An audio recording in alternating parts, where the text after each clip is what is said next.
Nagkakilala po kami ay sa through Messenger at yun po ay lagi po siya nagcha-chat sa akin at lagi po niya sinasabi sa akin, "Kamusta ang kuya ko?"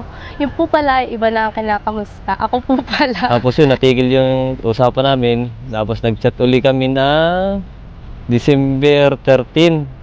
Yun, nakamusta ako. Nakamusta rin siya.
Sa pinagtulog ng natuhan na Leonard at April na ngayon umaako sa panalagipan ng pasahin na naway ibabaw ang pinahalat nilang pagmamahalan sa Magitreso Cristo kasama Espiritu Santo magpasawalang hanggan.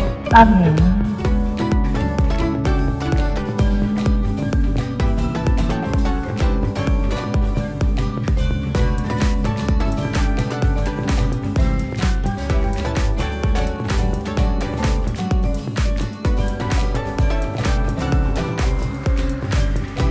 Mabait.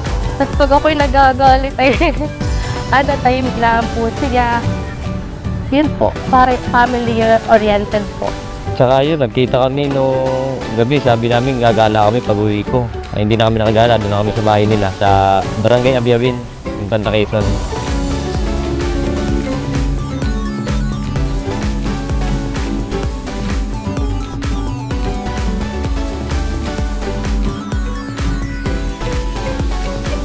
Ang nagustuhan ko sa ugali ni April, mabait, malaga, tsaka siyempre maganda, ganun.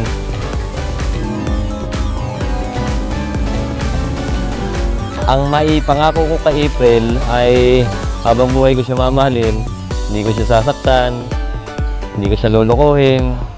Lagi lang andito ako para sa kanya. Kahit malayo, kaya naman mag-usap, basta may time sa isa't isa. Tsaka yung higit sa lahat, yung mahal namin sa isa't isa. Papapangako ko lahat sa'yo, Be. Hindi ako magbabago sa'yo kahit ako'y laging galit. Basta, kahit malayo ka, ay maghahanap ang iba. Nandito lagi ako para sa iyo. Love you.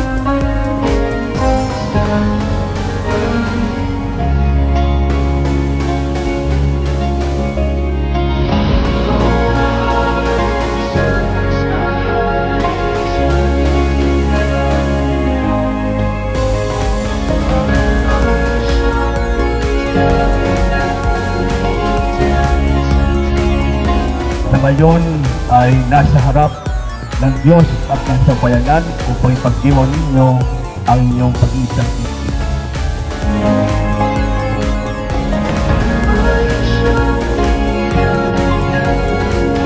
Thank you, Papa, Mama, sa pag-support lagi sa akin. At nandyan po lagi kayo para sa akin. Supportahan at gabayan po lagi. At kahit po may asawa na ako ay patuloy ko rin po mag-aaral. Yan. Thank you so much po, Papa, Mama. I love you.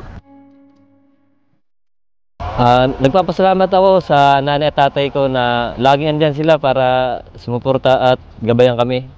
Pinalaki kami ng maayos, pinag-aral. Magagandang asal na binigay nila sa amin, naibigay naman. Kung hindi sa kanila, wala ako rito sa kinatatayon ko ngayon. Aprilin, bukal pa sa iyong loob ang iyong pagparito upang makaisang dibdib si Leonard na iyong pagmamahalin at paglilingkuran habang buhay? Opo, Padre. Leonard, bukan pa sa iyong loob ang iyong pagparito upang makaisang dibdib si April na iyong pagmamahalin at paglilingkuran habang buhay? Opo, Father.